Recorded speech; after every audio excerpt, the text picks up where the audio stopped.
published 11:20 Eastern Daylight Saving Time, the 27th of June 2018, updated 11:41 Eastern Daylight Saving Time, the 27th of June 2018. AC Milan have been banned by UEFA from competing in the Champions League and Europa League for next season after breaching financial fair play rules. UEFA announced its decision on Tuesday, citing that Milan would not be able to play in any European competition for the 2018-19 campaign despite qualifying for the Europa League.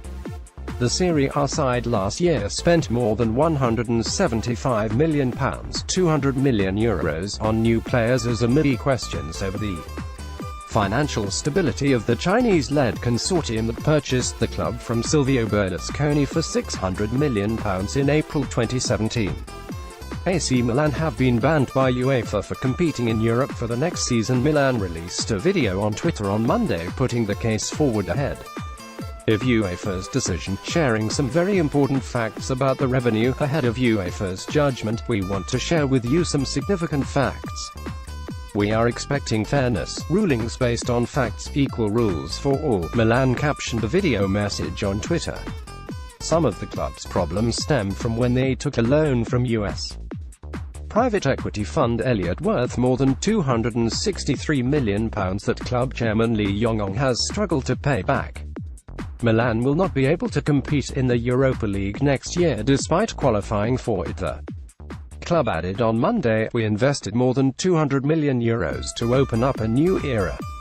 A year later, the value of the investment remains unaltered and the value of the squad is the third highest in Serie A. We secured qualification to the Europa League group stage and reached two finals of the Coppa Italia, both senior squad and youth team. We are requalifying the Milanello training ground and taking part in the next season of the Women's Serie A League. We adhere to the initiative of the FIGC on B teams, and, if included in the list, will participate in the next leg at Pro season with our under-21 side. We immediately worked to make the organization more efficient so we could run it in a virtuous manner.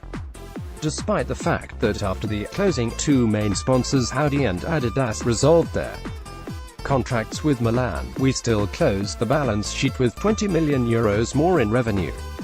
Milan supporters won't be able to watch the side in European competition next season. To Milan EBITDA, earnings before interest, tax, depreciation and amortization, including summer transfers, will be positive to the tune of €28 million and €50 million better than the previous year, meeting the target set in the business plan we presented to UEFA. We lowered the operating costs by €6 million. Our majority shareholder increased the capital over the course of a year by €88 million, not with loans, elevating the value of the club. Milan have always respected deadlines. All of these facts are inspired by a single mantra: work for the future of Milan, and added value for world football. Milan are ready to pay for the errors made in the past. We have the utmost respect for the rules, but we expect equality. Judgment must be based on facts and equal rules for all. Amid Milan's financial troubles, the Ricketts family that owns the Chicago Cubs say they're negotiating to purchase the club.